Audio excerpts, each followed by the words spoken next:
Salut!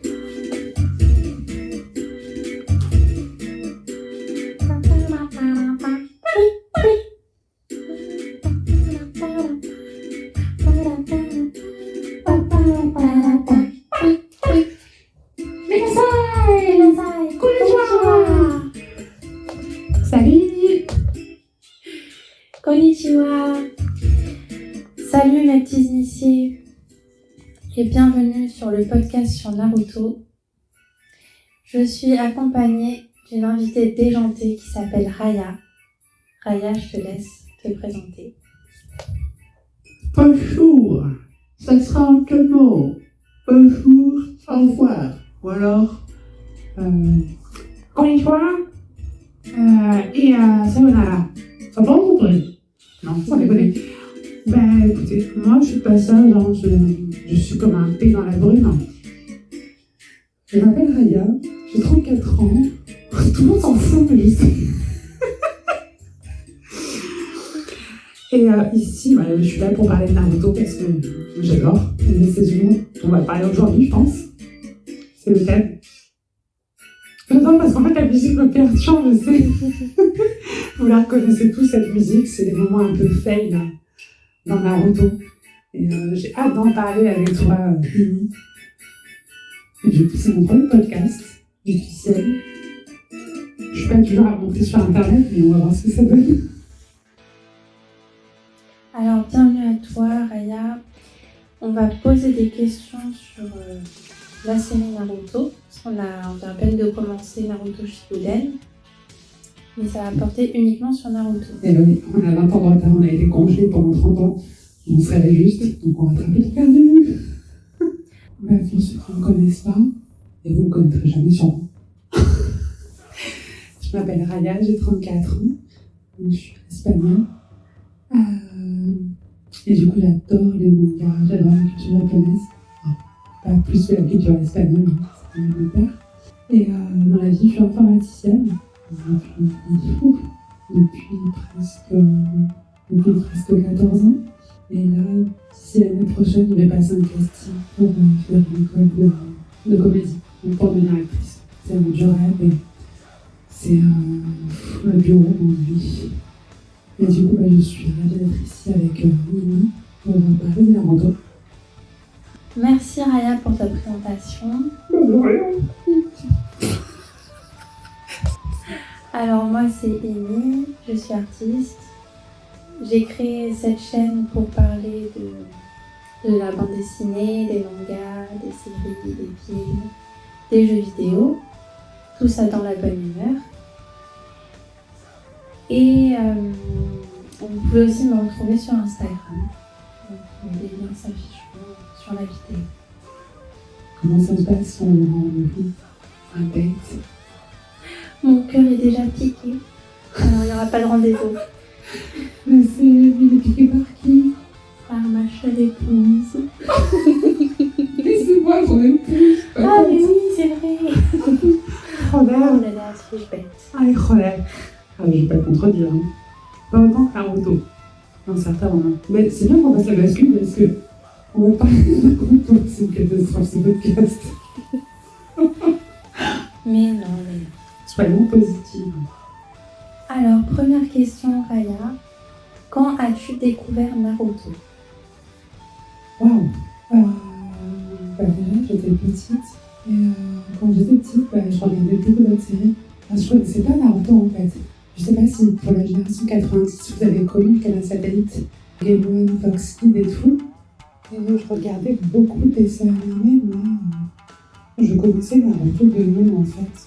J'ai vraiment commencé à découvrir entre 2010, aux alentours des années 2010, ça va un peu tard. Et en fin de compte, j'ai pas regardé, j'ai vu des petits épisodes parce que je me rappelle qu'après le boulot, je rentrais, je montais devant Game One pour regarder les Level 1 avec Marcus. Et après, il passait des épisodes de Shippuden et tout. Donc c'était un peu haché parce que j'avais pris la série en cours de route et du coup, je ne comprenais rien de l'histoire.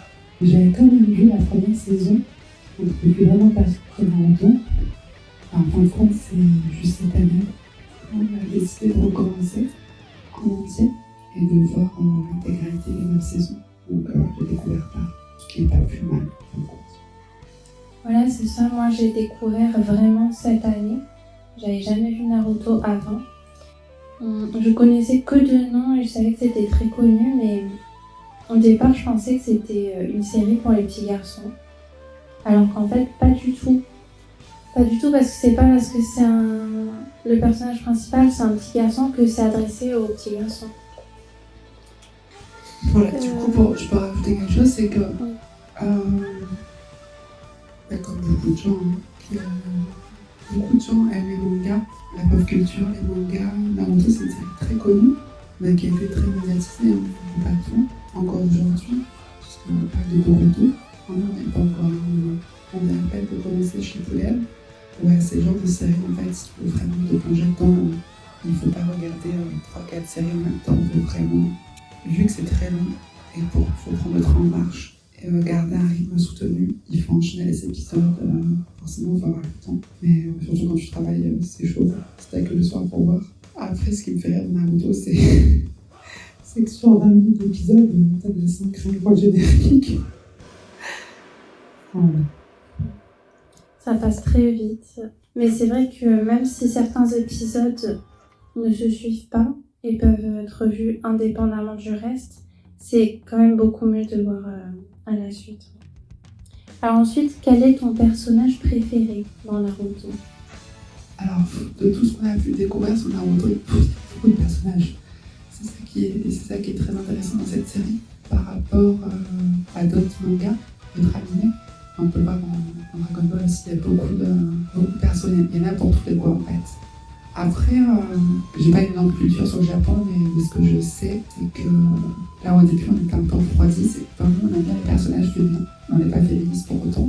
Mais voilà, dans beaucoup de séries, c'est souvent les garçons qui sont mis en avant, et quand on a découvert Sakura, Hinata par la suite, on s'est dit bon, elle relève un peu le niveau. Tsunade a relevé le niveau quand elle est arrivée, sachant que voilà, au Japon, il y a beaucoup de machisme, c'est très, très binaire, c'est très macho. Et la place de la femme dans la société au Japon, c'est un sujet sensible, mais sans s'égarer. Forcément, alors, ça serait trop facile de dire Naruto, mais j'ai envie de dire Naruto. Pourquoi ? Pour plusieurs raisons. Parce que je me vois en lui en fait, par rapport à mon histoire personnelle, par rapport au fait qu'il ait perdu ses parents, qu'il a beaucoup été rejeté des autres quand il était petit, qu'il a dû prouver sa valeur au fil du temps. En fait, c'est un garçon spécial qui renferme de grandes qualités humaines en fin de compte. Les douleurs l'ont poussé à devenir une personne extrêmement humaine, gentille, en même temps immature, mais ça on ne peut pas lui en vouloir.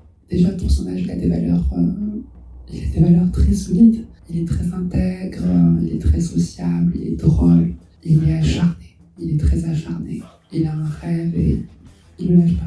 C'est quand même paradoxal parce que dans Naruto, il n'a que 12 ans, il vit seul. Donc déjà, par rapport aux autres personnages qui ont leurs parents en majorité, qui évoluent dans un cadre stable avec de l'amour et une famille, on pourrait penser qu'ils sont beaucoup plus matures et tout.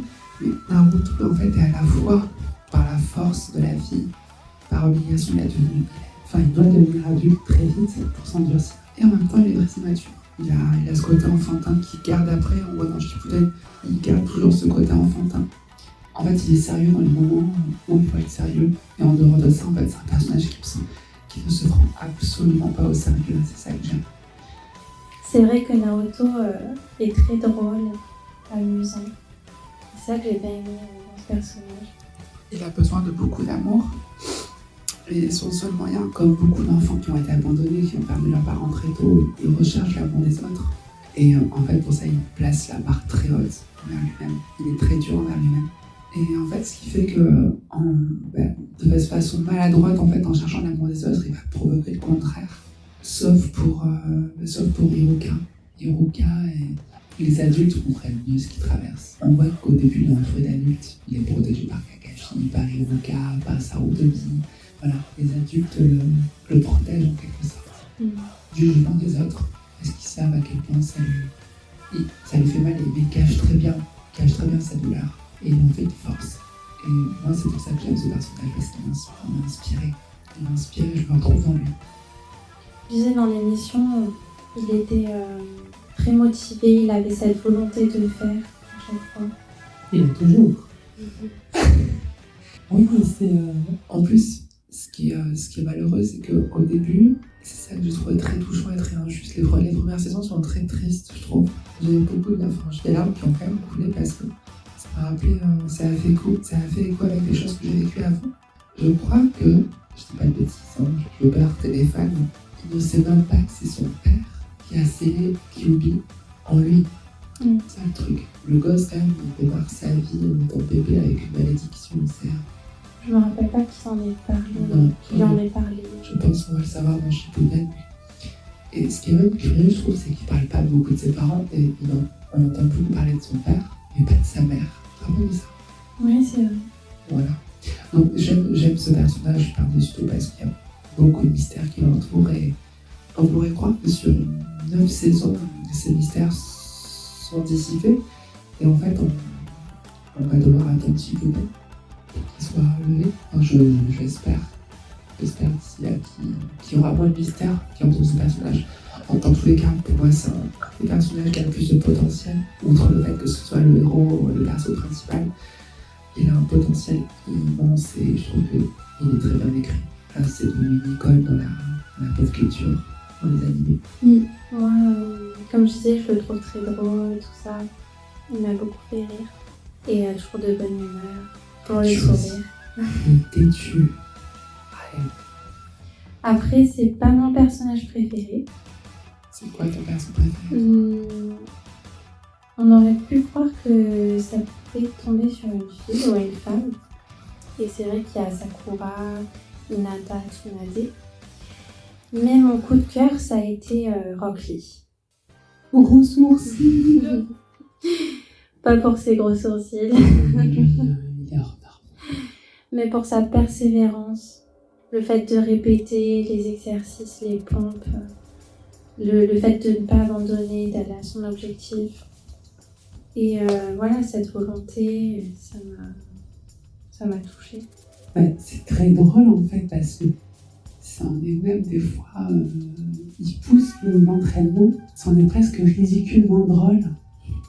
Parce que si tu transposes ça dans la vie réelle, si on connaissait une personne comme ça dans la vraie vie, je pense à des sportifs de haut niveau, par exemple au basket, on adore le basket, qui se tape 300 shoots avant d'aller à un match.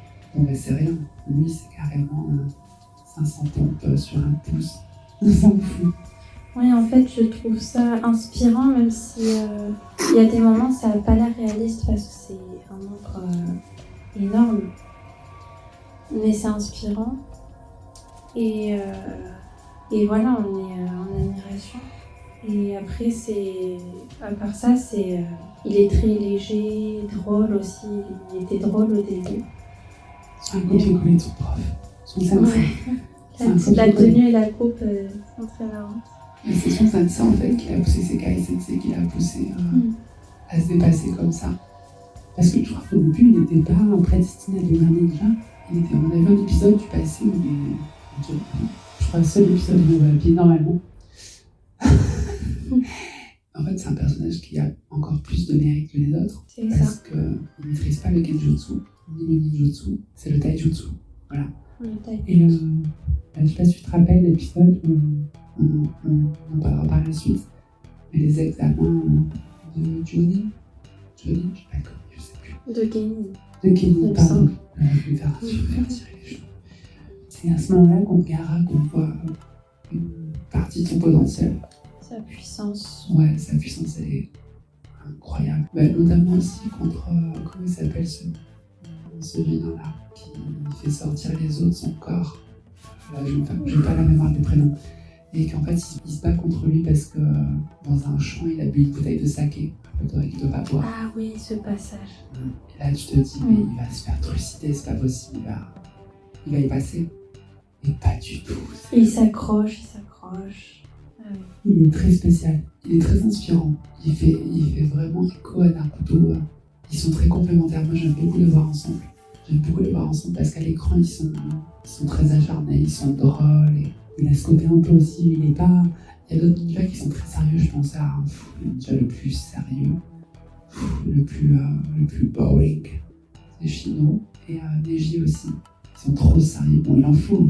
Mais quand tu vois un cheveu pour toi, j'aime bien les persos qui ont ta voix de vivre, qui se prennent pas au sérieux. Oui. Les gars, ils sont ninjas, mais c'est des enfants, des préados.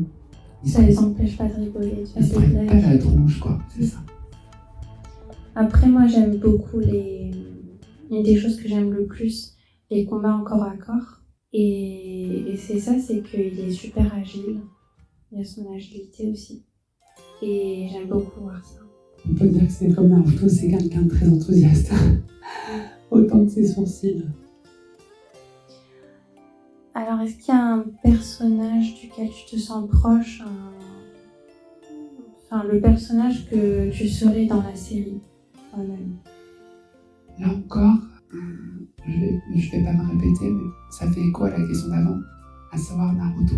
Là encore une fois, ça me rappelle un petit peu ma vie perso. Le fait de devoir grandir très vite, de devoir évoluer dans la vie très vite, tout seul. Bon, là, ce qui est cool, c'est qu'ils sont dans un petit village, tout le monde est très proche. Et en même temps, ils vivent tous en communauté.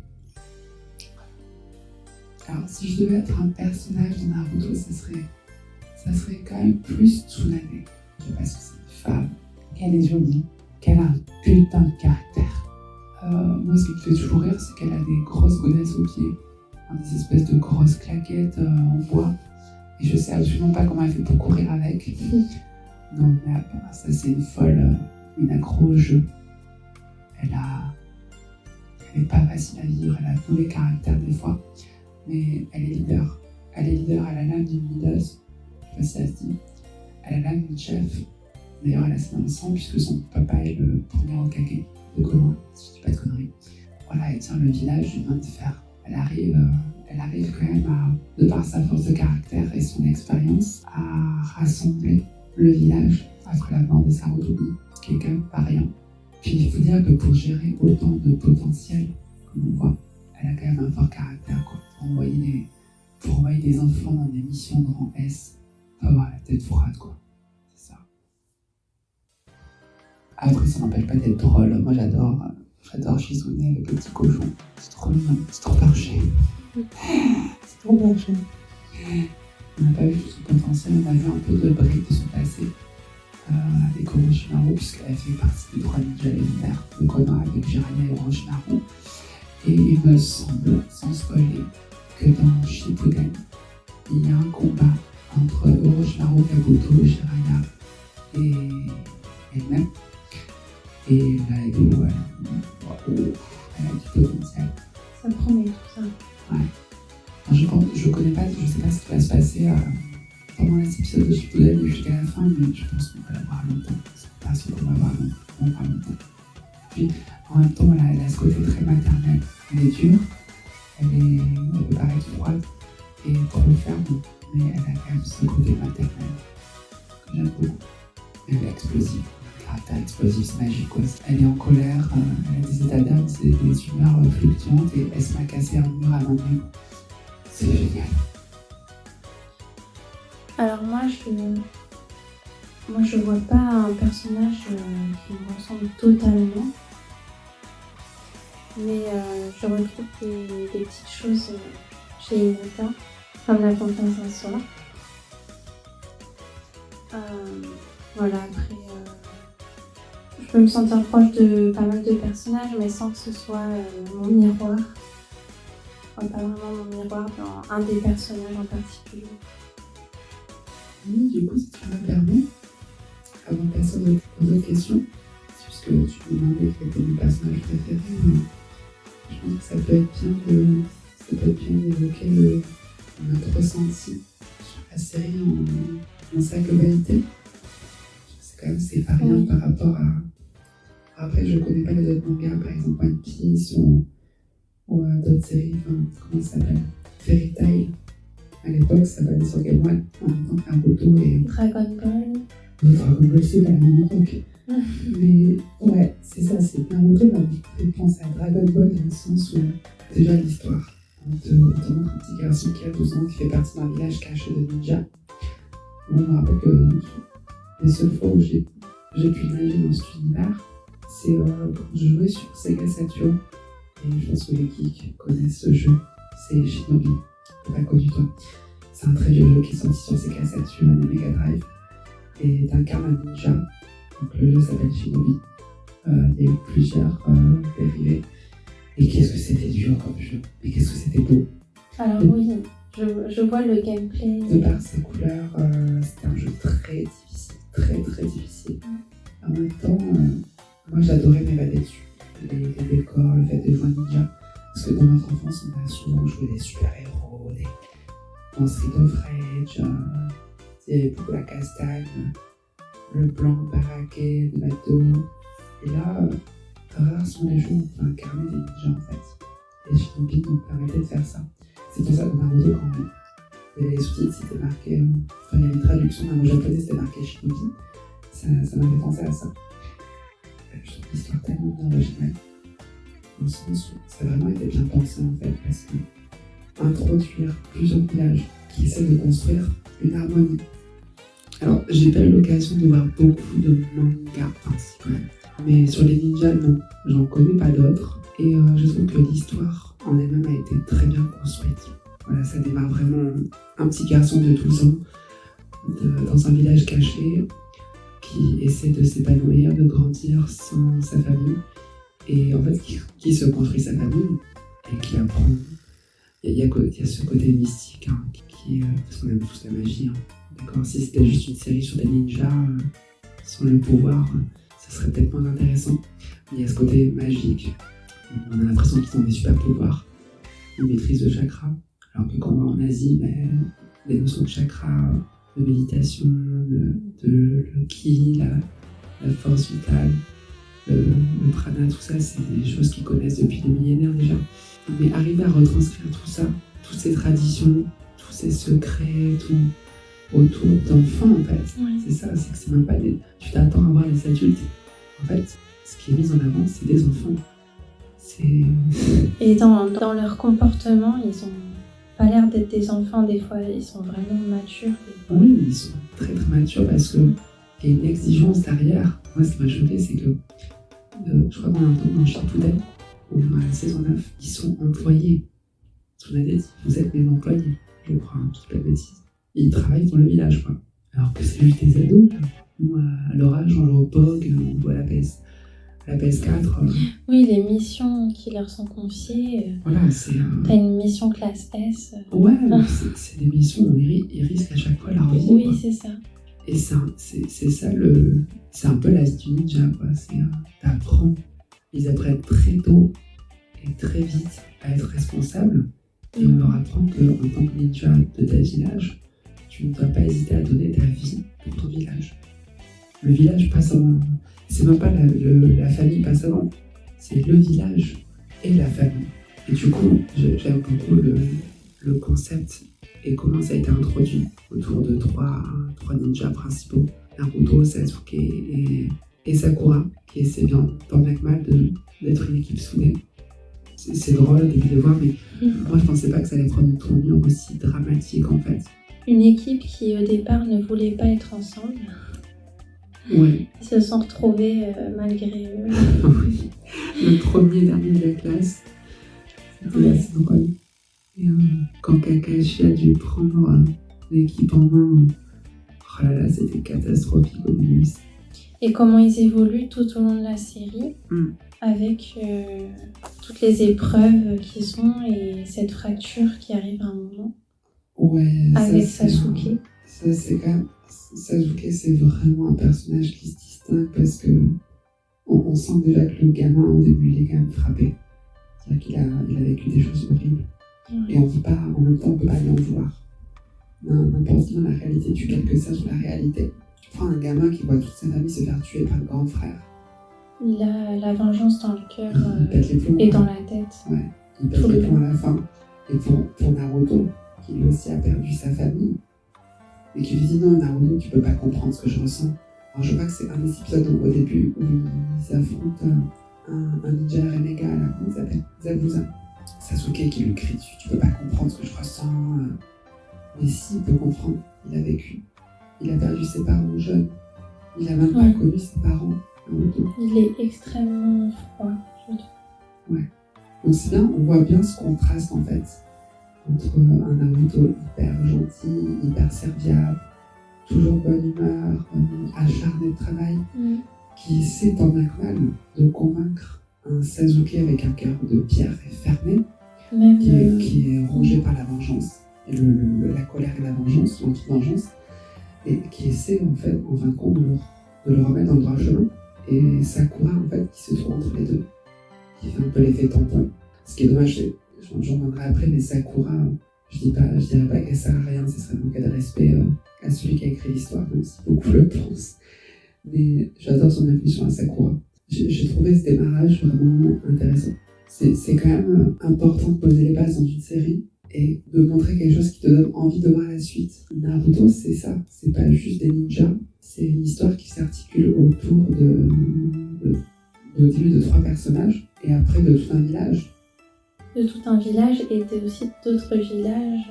Il y a des personnages très importants comme Gaara, dans le village du En fait, c'est ça, c'est plus on avance dans l'histoire. Depuis, ça s'étend aux autres personnages. C'est un peu comme dans un RPG, tu commences dans au niveau 1, avec des faibles capacités. Et plus tu avances dans l'histoire, plus tu découvres l'ampleur des pouvoirs.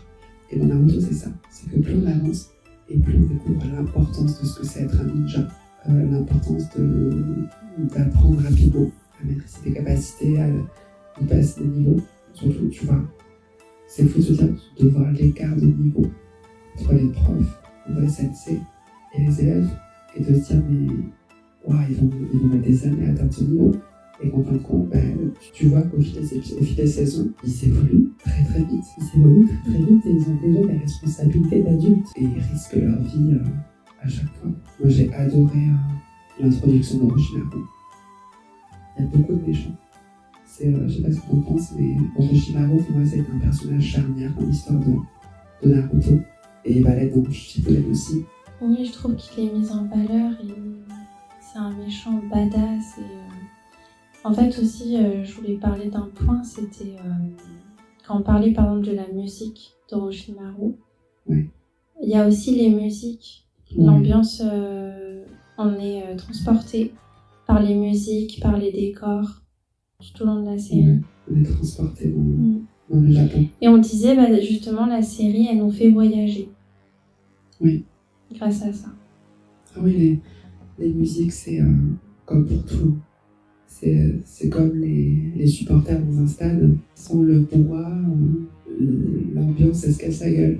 Nous qui sommes très sensibles et très réceptifs à la musique, les musiques ont vraiment bien été composées. Au point que dans certains passages que j'évite de trop regarder, mais où il y a cette musique triste, on a vraiment versé notre larme.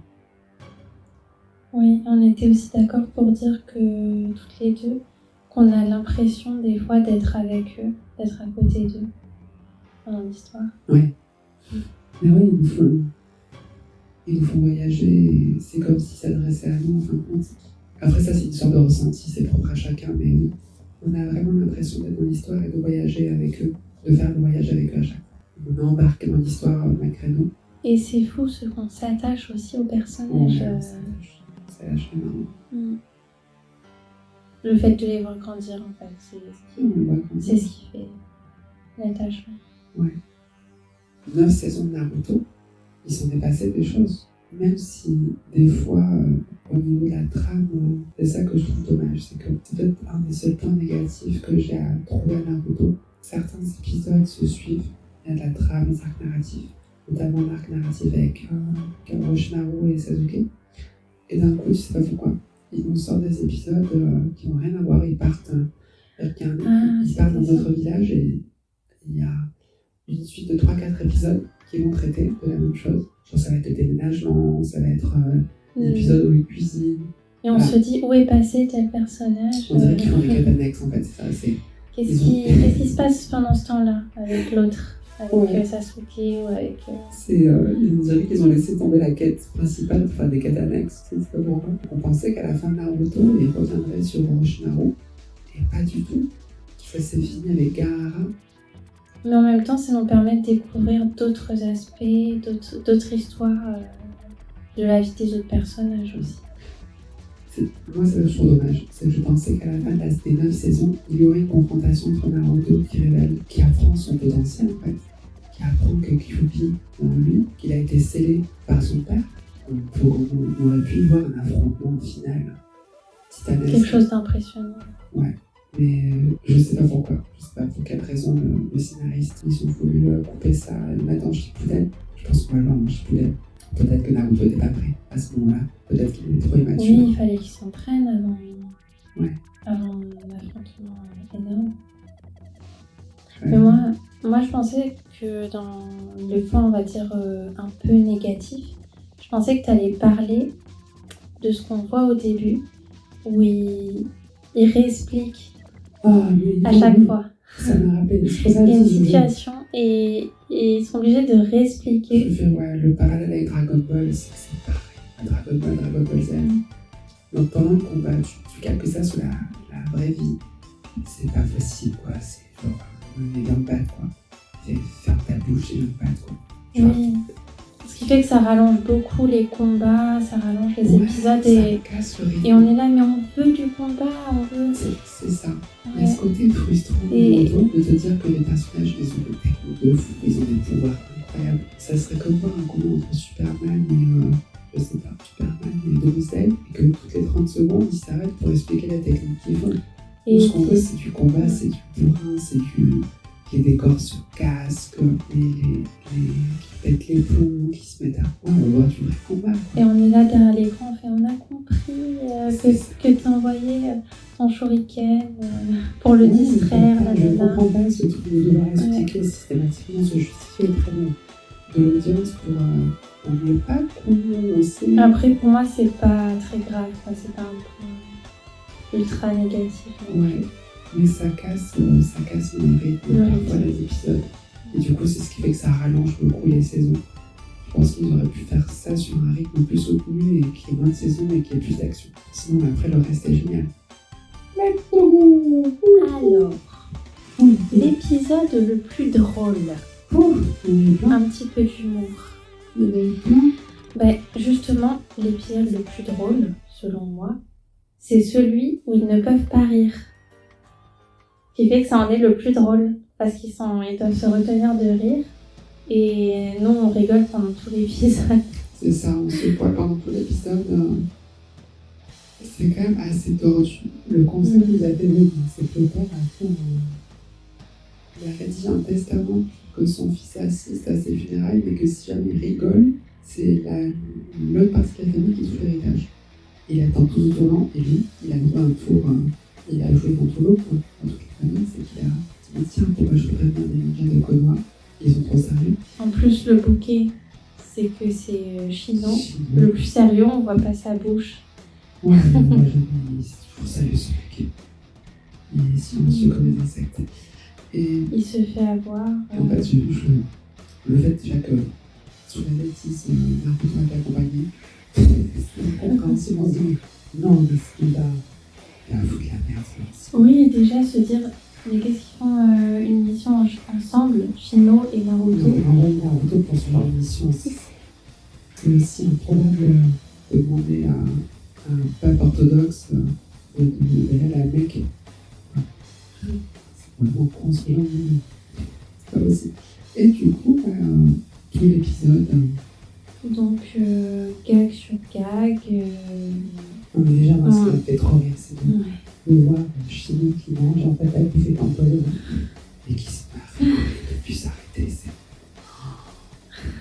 c'est une autre personne. La première fois qu'on le voit. Ouais, je crois que c'est la première et la dernière fois qu'on le voit. Et il veut pas s'en empêcher. Et en même temps, l'épisode est très drôle et très touchant. Parce que le père, ça peut rire, ça va bien comprendre. Moi, le passage que j'adore, c'est quand il y a les 3 cheveux qui se retirent un par un. Alors, vous reconnaîtrez l'épisode, pour ceux qui ont vu. Et surtout, si vous n'avez pas vu Naruto, allez voir tous les épisodes tout de suite. Parce que sinon, ça va être bien spoilé. Je pense qu'on est parti d'une génération, la génération des enfants, des préados aujourd'hui.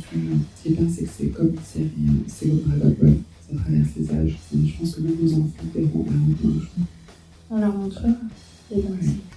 Et du coup, moi, l'épisode que je trouve le plus drôle, c'est celui où ils doivent cuisiner. Ils doivent cuisiner ensemble.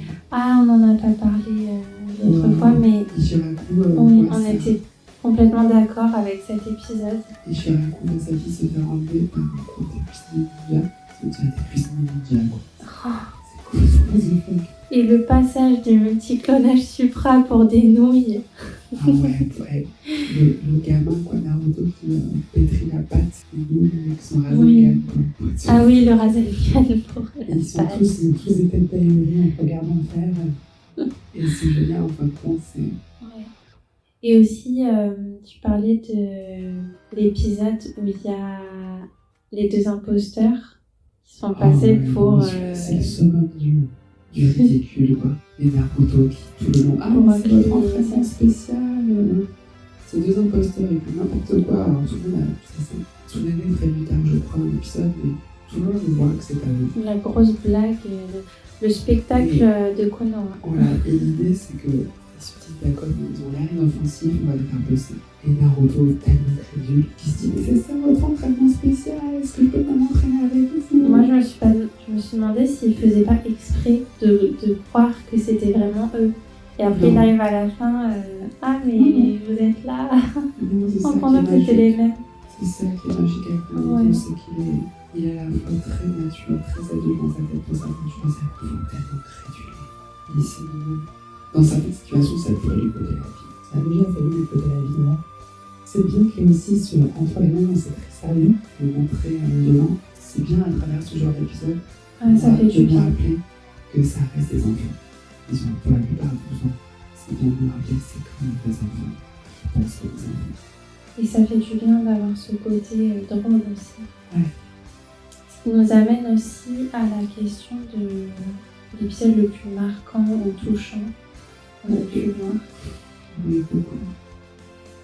Donc moi, un des épisodes les plus marquants, je ne vais pas tous les citer parce qu'on est encore à demain matin, mais dans les premières saisons, la bande de Sarutobi, il y a le combat entre Sarutobi sur le toit et Orochimaru. Il est impressionnant. C'est un des combats les plus épiques de tout Naruto. Ce même combat entre Sasuke et Naruto, avec les deux statues géantes, là, je l'ai pas trouvé fifou. Et du coup, il y a ce moment, quoi, qui est... Parce qu'on nous vante les mérites de les vidéos Hokage. Les Hokage, c'est les ninjas les plus puissants de chaque village. Et dans cette confrontation, on nous donne vraiment l'occasion de voir, de nous montrer le plein potentiel de ce que c'est un Hokage. C'est plus des ninjas, quoi. C'est des super-héros, ils ont des super pouvoirs. Ce que fait Orochimaru et Sarutobi à la fin en se sacrifiant, c'est fou. Et c'est un épisode qui est tellement triste.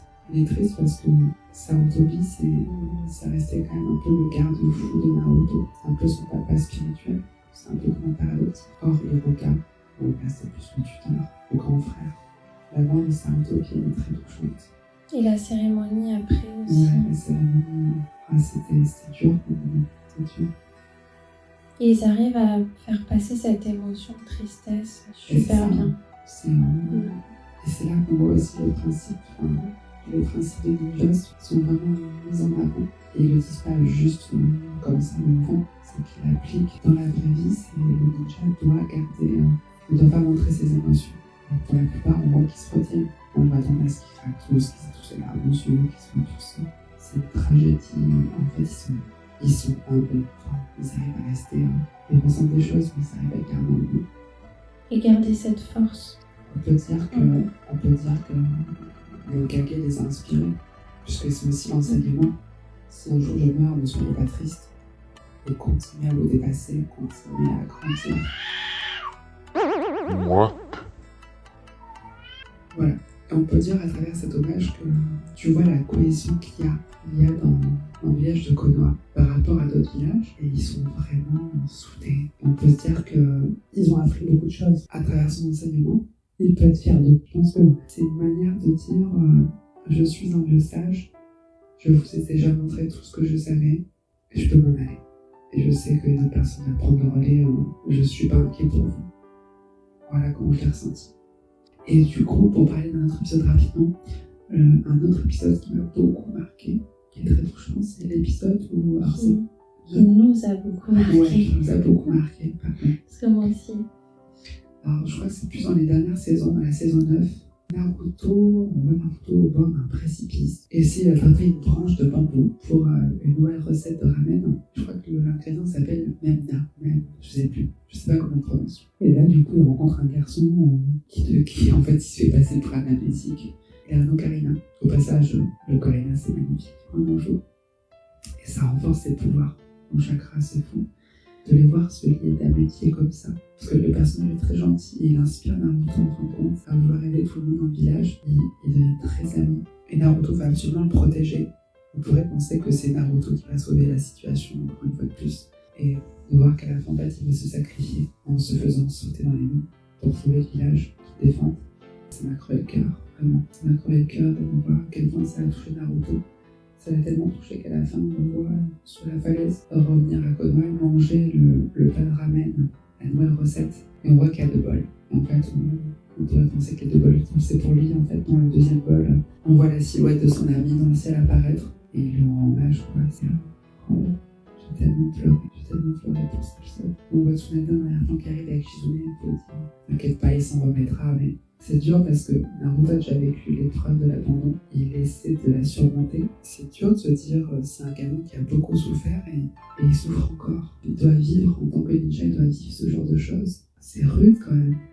Et surtout très tôt. Ouais, je pense que ce qu'on va voir de Naruto dans Shippuden, ça va être très intéressant. Déjà, on en a vu une petite partie. Je pense qu'il a vraiment l'étoffe. Avec tout ce qu'il a vécu, il a vraiment l'étoffe.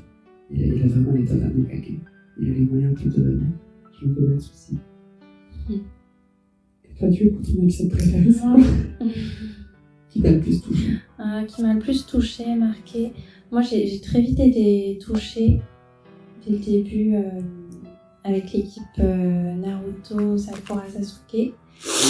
Quand ils essaient d'attraper les clochettes et Sasuke et Sakura laissent une partie de leur repas à Naruto, donc l'esprit d'équipe que voulait leur enseigner Kakashi.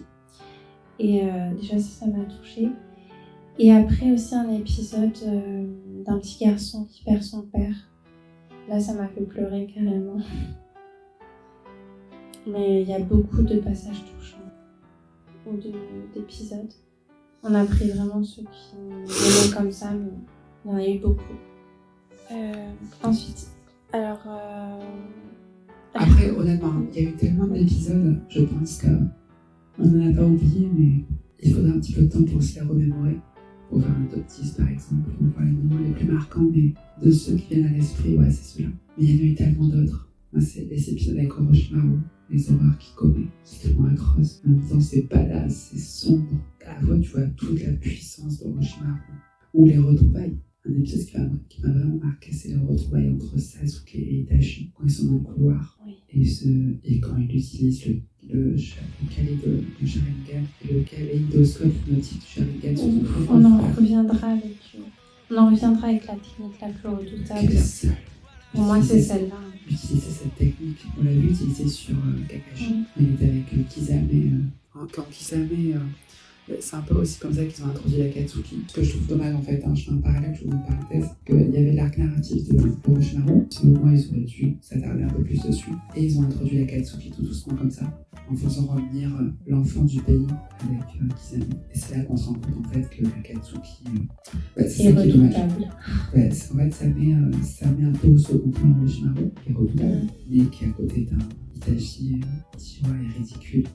Il est ridiculement pauvre en termes de... Parce que Itachi, il est juste trop badass, quoi. On va pas se cacher, il est tellement puissant. C'est effrayant. Cet épisode a vraiment foutu les jetons. Il me fait peur. Itachi me fait flipper. C'est le plus grand psychopathe que les villages aient porté. Déjà, dans son apparence, avec les cernes, je trouve la façon dont les cernes sont dessinées, c'est déjà impressionnant. Ouais, moi, le visage. En tant que méchant, je le trouve plus impressionnant qu'il est plus simple. Pour dire son habit, j'adore la tenue des membres de l'Akatsuki. Mais il est très distingué comme méchant. Et c'est son regard aussi qui fait flipper. Ouais, pas beaucoup. Il fait pas autant de chichi qu'Orochimaru, qui lui adore se prendre en spectacle et il a besoin d'un public Itachi, il va pas par quatre chemins, quoi. C'est brutal, c'est de la pure brutalité, quoi, gratuit. C'est un psychopathe. Alors, question un peu spéciale, quel est l'épisode le plus perché? En fait, on s'est rendu compte qu'il y en avait beaucoup, mais pour moi, il y en a un qui sort du lot, c'est celui de l'artiste peintre. Ouais, l'épisode avec l'élève de Kuronai, cette fille qui est enfermée dans une sorte d'asile. On dirait qu'ils ont construit l'asile juste pour elle. Elle est gardée captive par les forces spéciales de Konoha. On voit, il y a un flashback, si tu te rappelles. Une conversation entre Sarutobi et Kuronai où il dit il faut la tuer parce que si elle atteint son plein potentiel. Oui, le pouvoir par la peinture. Ouais, si elle atteint son plein potentiel, elle peut détruire le village entier. Donc il dit il faut la tuer. Et moi, ça m'a captivée. Déjà, en tant qu'artiste, je vois une peintre, ça m'intrigue. Mais le truc, c'est que on se sentait hypnotisé pendant tout l'épisode. J'avais l'impression d'être dans un rêve. Tu te rappelles des premières images de l'épisode? On voit une fille assise avec une vue panoramique sur une colline. Oui. Ouais, avec une vue panoramique sur Konoha et qui peint un tableau et qui ressemble étrangement au décor. Et là, quand elle se met à dessiner éclair sur le tableau et que ça grille le toit du bureau de Tsunade, c'est what the fuck, c'est quoi cette technique? Ça m'a tout de suite fait penser à Dans Heroes, le peintre. Ouais, c'est pas pareil. Qui peint le futur, mais ouais c'est juste comme ça n'a rien à voir. Mais ça m'a fait penser à ça. Parce qu'elle a le pouvoir d'attirer, de construire une réalité à partir de peinture, alors que dans Heroes, c'était juste comme des visions de médium. Mais elle, c'est carrément. C'est ça. Tu te rends compte que la technique de Genjutsu qu'elle développe, qu'elle a de manière innée, elle est effrayante. Et heureusement qu'elle n'a pas jusqu'au bout. Là, c'est bien parce que ça nous permet aussi de revenir dans le passé et de connaître d'autres personnages secondaires qui ne nous ont pas été présentés avant. En fait, c'est pour qu'on ait grave à la base. Elle n'est pas c'est pour rien, quoi. En plus, elle est distinguée. On est dans la couleur rouge. Et c'est sur rouge, c'est longs cheveux noirs. Féminine et badass. Ouais, j'aime beaucoup son style. Puis, on est d'accord que l'épisode à la fin, il est grave perché parce que elle a créé avec ses tableaux, elle est enfermée dans une espèce de dimension, il y a un démon qui la retient. Elle a un démon à elle. Oui, le passage du démon, il est impressionnant. Voilà. Et Naruto qui passe à travers une espèce de réalité, une distorsion temporelle. Avec les tableaux qui flottent. Ouais, on a l'impression d'être dans un monde parallèle en fait. C'est ça. C'est juste une illusion. La façon dont elle se débarrasse du démon. Moi, la Disney, c'est toujours Naruto attraqué au centre. Naruto sauve le coup à chaque fois. Mais ouais, c'est un épisode assez perché. Alors maintenant, Raya va raconter une petite anecdote personnelle qui nous est arrivée quand on regardait Naruto. Je te laisse le soin de raconter cette anecdote qui va nous poursuivre tout au long de ma carrière. Ouais, c'est la minute détente, vraiment, parce que là... Il y en a pas besoin. C'est fatigant quand même de parler autant. Surtout que je parle, mais en fait, je sais pas si vous avez écouté. Alors, bon, en fait, il y avait une scène avec Tsunade. Et il y avait ce que nous, comme un mortel, appelons les parchemins. Voilà. Et en fait, il m'a dit textuellement, ah, c'est ça, c'est quoi? C'est du PQ? Et du PQ, bah, il y a des rouleaux de PQ partout. Je fais, non, mais t'es sérieuse, c'est des parchemins. Cette punchline est venue s'ajouter au tableau des nombreuses punchlines que nous disons depuis des années. Et j'ai pleuré derrière ce jour-là. Sérieusement, t'as vraiment pensé que c'était du PQ? Oui, Les parchemins. J'ai cru que les parchemins étaient des mots de PQ. Non, c'est pas. J'étais choquée quand je me suis rendu compte d'ailleurs d'avoir cru ça. Mais t'es jamais allé au Japon, quoi? Bah non. En fait. Moi, En fait, j'ai bloqué parce qu'il y a des parchemins explosifs aussi. Je trouve ça énorme. Ah, ça j'ai bien reconnu. Inscrire une explosion. Alors, tu connais les parchemins explosifs, mais les parchemins tout court. Non, mais j'ai. quand on regardait, j'ai pas forcément pensé à ça, mais après j'ai quand même reconnu. Moi, j'ai vraiment mis un pied dans le Japon grâce aux arts martiaux, en fait. C'est ça que j'aime bien dans Naruto, c'est qu'il reparle de chakras, de choses que j'ai découvert là-bas. T'as déjà été au Japon, non? Non, jamais. Ça te fait rire. Parce que je repense au PQ. Alors maintenant, quelques suppositions. On a déjà parlé de Naruto dans la globalité. Quelques suppositions sur Naruto Shippuden. Avec qui, on se demande, parce qu'on sait qu'il y a Boruto, avec qui Naruto va avoir un enfant. Ouais, bon, on est spoilé là. Dans les commentaires, ne répondez pas. Alors, oui, on n'a pas les commentaires. Moi, je connais la réponse. Ouh là là là là, il n'y a pas intérêt. Moi, je me suis spoilée et je connais la réponse. Bon. Je pensais que c'était Sakura. Tu savais pas? Non, mais me dis pas déjà. Et on était censé réfléchir à quelle est la fille avec qui Naruto pourrait finir. Le garçon. Ou le garçon, alors. On s'est dit, mais pourquoi Naruto finirait pas avec un garçon, puisque y a des petits passages où on a un petit doute, comme quand il embrasse Sasuke par erreur. Ou alors avec le garçon de Ocarina, on s'est dit mais c'est quoi, c'est son amoureux. Mais on en rigolait en fait, mais est-ce que c'est pas notre vibes gay qui parle? Oh non, arrête, même on est... Est-ce qu'on n'est pas influencé? On va passer pour des wokistes, on n'est pas du tout dans ce délire-là. C'est plus super personnel. On n'est pas du tout dans le délire LGBT ou autre, on supporte pas ça.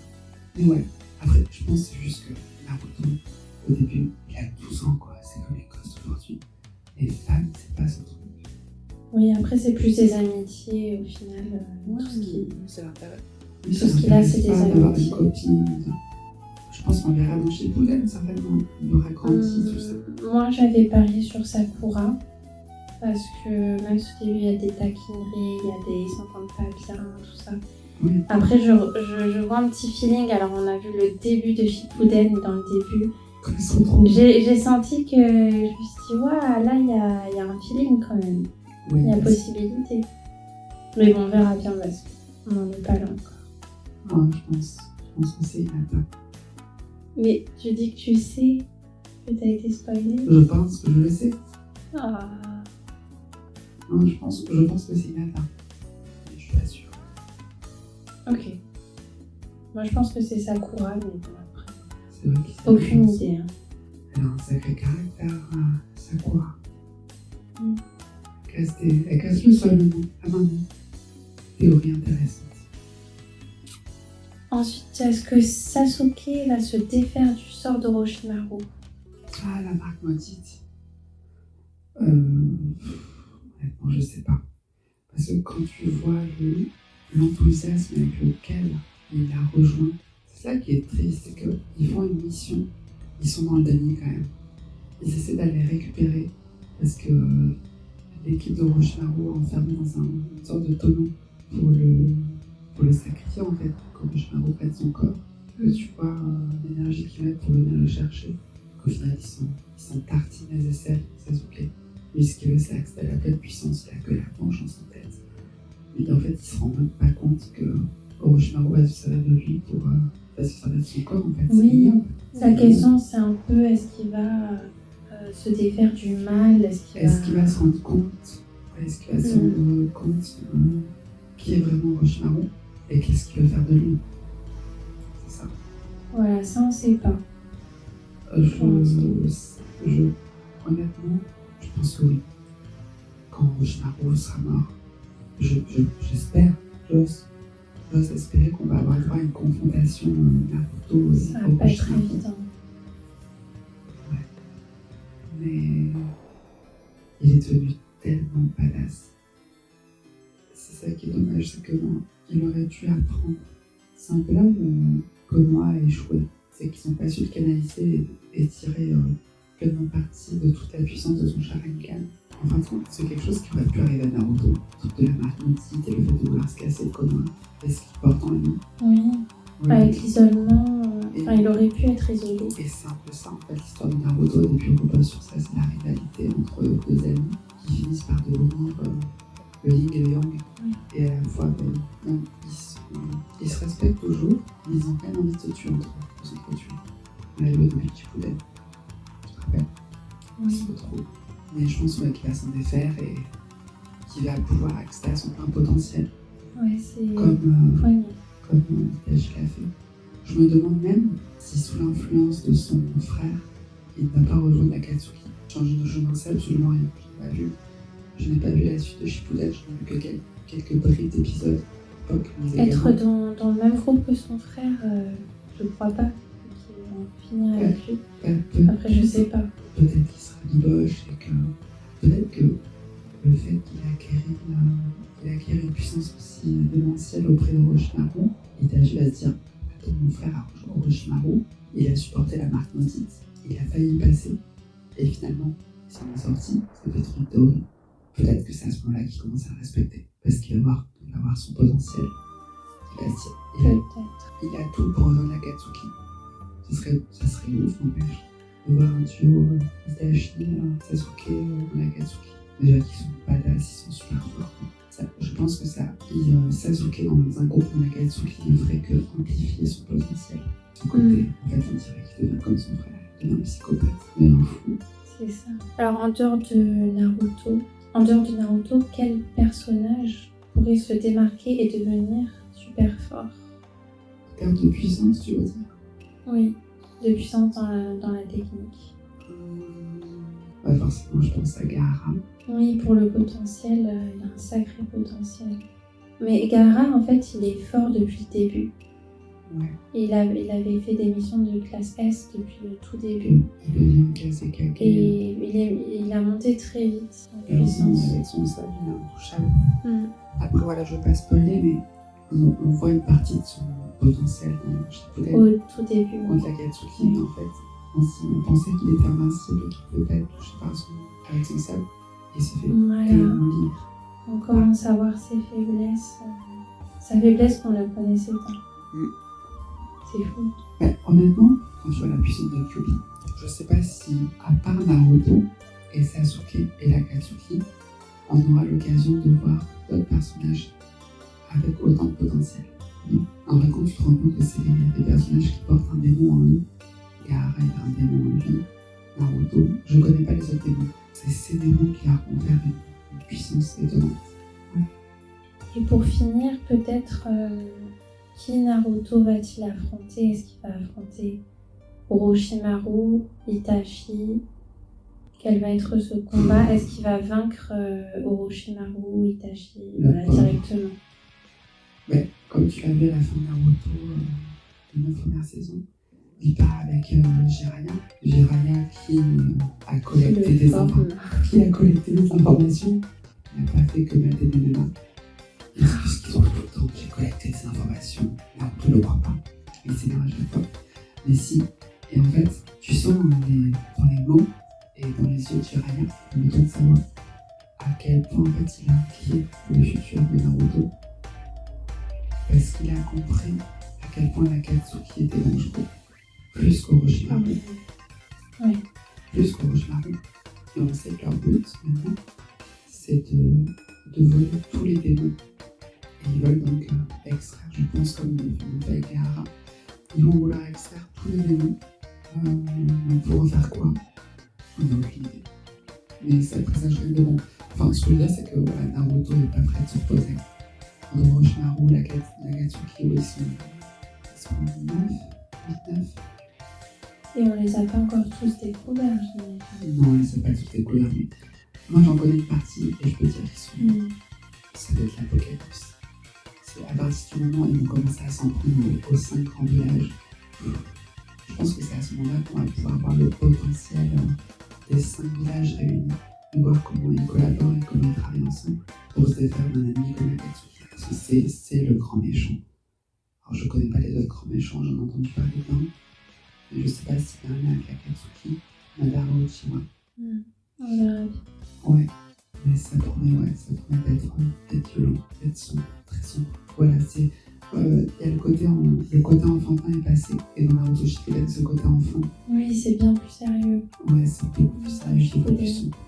Ça va être pas mal de faire une partie 2 de ce podcast quand on aura regardé tout Shippuden. Voilà. Pour faire cette analyse. 500 épisodes. Je pense qu'on pourrait faire un podcast à mi-saison. Déjà avec quelques éléments. Faire une review à mi-saison et donner nos impressions et nos hypothèses pour la moitié suivante. Voilà, ça va être en plusieurs parties. Donc voilà, pour conclure, en tout cas, Naruto, c'est vraiment une très belle histoire. C'est riche en émotions, les musiques, les décors, les dessins. C'est vraiment, pour moi, c'est atypique. Il y a plein d'inattendus. C'est très coloré dans les émotions. Des fois, ça sort de l'histoire principale, mais ça reste très agréable à regarder. L'histoire des personnages est la même. Pour chaque personnage, c'est atypique. Rien ne se ressemble. Et ça me fait voyager. C'est ça que j'aime.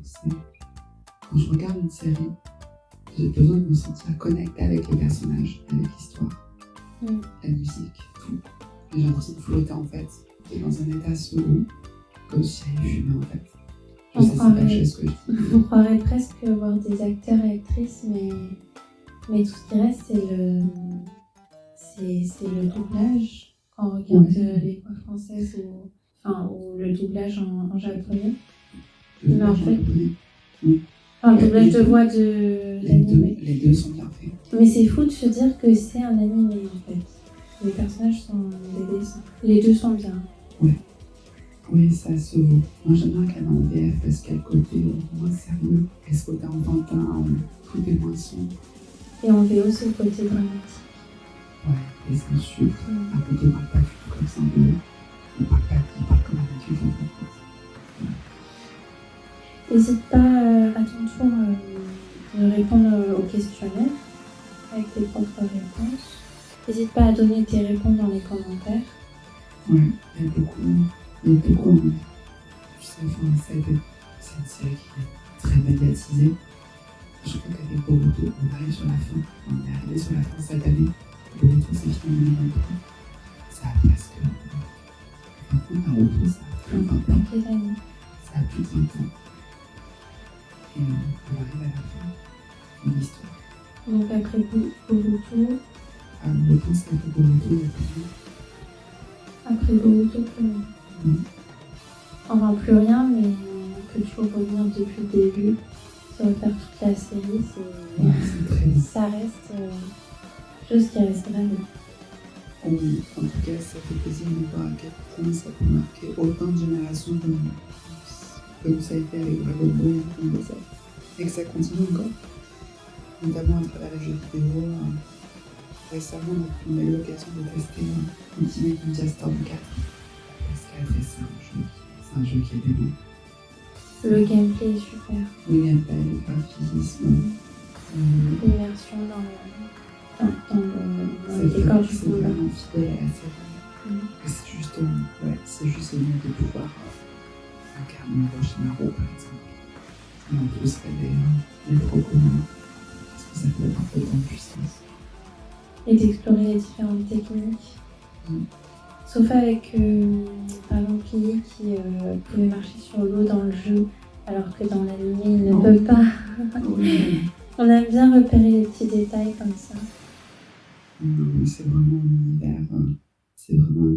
J'espère vraiment que dans plusieurs décennies, comme ça peut être le cas, on s'est dit un jour, quand on aura des enfants, moi pas seulement quand j'aurai une fille ou un garçon, peu importe, de lui montrer les dessins animés, regarder quand on était jeune. Il y en aura beaucoup. Nicky Larson, Naruto, Goldorak, tout ce qu'on a pu connaître dans les années 90 avec le Club Dorothée. Et Totally Spies. Après, c'est la génération de suivante. La décadence. Bob l'éponge, les Totally Spies, Goku, Titeuf. T'as pas connu jamais Sage. C'est passé sur une télévision. Cédric. Olivier Tom. Tom et Jerry. Tom et Jerry. Non, je regardais pas beaucoup. Marsupilami. Les Chevaliers du Zodiaque. Il y en a que je connais pas. C'est très loin. Enfin voilà, je vais conclure en disant que j'ai vu beaucoup de séries télé de manga dans ma vie. Et ça peut paraître banal, mais moi qui fais des arts martiaux, je pratique le Shorin-Jukenpo et je regarde des arts martiaux depuis que je suis petite. Je ne suis pas encore allée au Japon, mais voilà, Naruto c'est vraiment un des mangas qui m'a le plus marqué dans ma vie. Si ce n'est le manga qui m'a le plus marqué, qui m'a le plus passionné en compte. Et qu'en fait, qui m'a donné envie, par la suite, de découvrir l'univers des mangas en général. Pour moi, c'est aussi celui qu'on a regardé le plus. Enfin, pour moi, c'est celui où on est resté le plus accroché au final. Et c'est Mandatini. C'est Mandatini parce que il reste au Shippuden, il reste plus de 450 épisodes, plus beaucoup tout. Et je pense qu'on est pas au bout de nos surprises. On est vraiment pas au bout de nos surprises. Et ça que j'aime dans une série qu'on n'a jamais vue, c'est qu'il y a cet effet de surprise. Et je pense qu'on va avoir des méga surprises. Et je me dis qu'il ne faut pas trop qu'on s'attache au personnage parce que ça va être très triste. On est des émotifs là, on est des émotifs. Et c'est ça qui est génial d'être hypersensible, c'est que quand tu regardes une telle série, tu t'impliques vachement émotionnellement. Et tu ressens qui font pleurer. Voilà, tu ressens tout plus fort que la majorité des gens. Tu comprends beaucoup plus de choses, tu as un champ élargi, tu as une vision élargie. Et moi, ce qui me fait triper dans cette série, c'est pas tant les images ou l'animation, c'est la musique. Et la musique de Naruto, elle prend une place tellement grande. Elle donne le rythme à la série. Le sel. Donc, espérons que ça continue. Voilà. En tout cas, moi, j'en ai terminé aujourd'hui pour Naruto. Ça m'a fait très plaisir de partager ça avec toi. Et de partager mon ressenti avec les gens. Moi, ça m'a fait très plaisir aussi de partager ça avec toi, de t'accueillir sur la chaîne, ton premier podcast sur cette chaîne. Et j'espère qu'il y en aura plein d'autres. Oui. Sur plein d'autres sujets, notamment sur les thèmes des jeux vidéo, les années 90, le rétro gaming. C'est des thèmes que j'aimerais beaucoup aborder. Il y a beaucoup à dire. Ouais, c'est là que j'ai senti que je commençais à utiliser. Je vais faire 34 ans le 23 décembre. Et je vais passer l'année 2023 à être très nostalgique. Parce que je me rends compte, là je sors totalement du sujet de Naruto, qu'en tant que future maman, il y a beaucoup de choses, beaucoup de valeurs. Je me suis construite à travers la génération 90. Je suis un peu old school, hein, on va pas se cacher. C'est pas pour projeter des attentes, des ambitions sur mes futurs enfants. Sur mes futurs enfants, mais j'espère être ce monde encore dans 10 ou 15 ans, encore pour avoir l'occasion de montrer à nos enfants les pépites qu'on a pu regarder. Voilà, parce que je ne peux pas émettre de jugement de valeur, mais la société actuelle, avant les choses, on faisait les personnes en dehors quand le téléphone n'existait pas. J'ai l'impression que tout a commencé à partir en vrille à l'apparition du smartphone et des réseaux sociaux. Mais c'est qu'aujourd'hui la créativité est morte.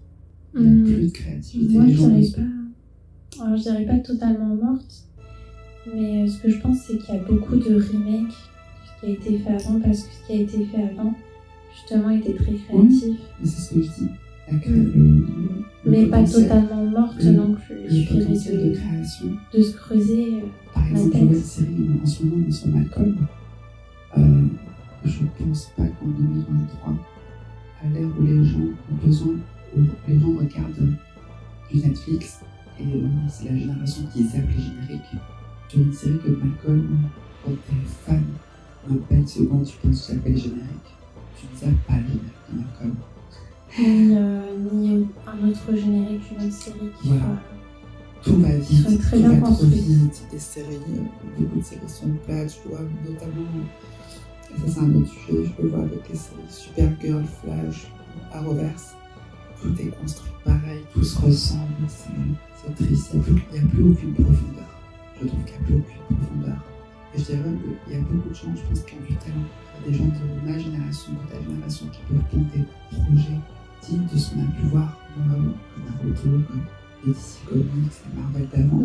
Peut-être des projets qui restent pour l'instant dans l'ombre, Voilà, mais qui devraient être dévoilés de par leur créativité. Ouais, parce qu'aujourd'hui, c'est les chaînes Netflix, Disney+, les grands groupes qui diffusent des programmes de qualité médiocre au profit de l'argent. Ce qui est bien, c'est la qualité d'image. Qualité son. Là, on parle d'une histoire. Voilà, en termes d'imagination, je ne me rappelle pas, en Code Lyoko, par exemple, en 2023, quand est-ce qu'on a quelqu'un qui a osé prendre une histoire nouvelle, qui a osé quelque chose de nouveau, prendre des risques, à l'ère où les réseaux sociaux, l'intelligence artificielle est en train de détruire la créativité. Moi, c'est pour ça que je reviens à ce que je disais avant. J'espère être de ce monde encore dans 10 ou 15 ans pour montrer à nos enfants les pépites avec lesquelles on a pu grandir et qu'ils aient la chance de voir et plus tard de se faire un avis, de comparer avec ce qui va exister dans les prochaines années. Voilà, mais je trouve que c'est important nous-mêmes de continuer à regarder ce genre de choses, même si c'est des années après, pour le transmettre à d'autres générations. Parce que même des années plus tard, ça peut toujours toucher autant. Absolument. Alors, le cas Dragon Ball, ça continue. Dragon Ball, je connais pas moi encore. Ça reste à décorer. Il y a eu tellement de déclinaisons, mais je le regardais quand j'avais 5-6 ans. Et aujourd'hui, on est 34 bientôt. Mon petit frère en a 13. J'ai réussi à le faire s'intéresser à Dragon Ball et aimer. Lui, tout ce qui est super-héros, personnages. Ouais, il aime bien les personnages garçons. Ouais. Si on venait à me dire un jour, je sais pas, en 2030, ouais, Dragon Ball c'est un gars. Je pleurerais toute larmes de mon corps. C'est là où je me dirais, mince, on a franchi un cap où c'est comme si on devait faire le deuil de notre époque et s'adapter à ce monde. C'est ça que je trouve dur. La qualité avec laquelle on a grandi, la qualité des animés, et aujourd'hui de devoir. C'est comme une mission en fait, on est la génération supérieure. Non, il n'y a pas de deuil parce que ça perdure au final. C'est la génération super-héros et moi je me sens comme une mission de devoir transmettre un flambeau à la prochaine génération. J'espère qu'un jour, que cette génération existera, la génération qui trouvera les smartphones obsolètes, qui les jettera pour revenir à des choses plus basiques. Comme je dis, on a grandi avec les animés, les dessins animés et tout ça. On n'avait pas les smartphones et heureusement qu'il n'y avait pas les smartphones à cette époque parce que ça se trouve on n'aurait jamais eu la chance de découvrir, de parcourir tout cet univers fantastique. Voilà. Moi, c'était mon mot de la fin. Je vais te rendre la parole, Lily, pour conclure le podcast. En tout cas, merci à tout le monde d'avoir écouté.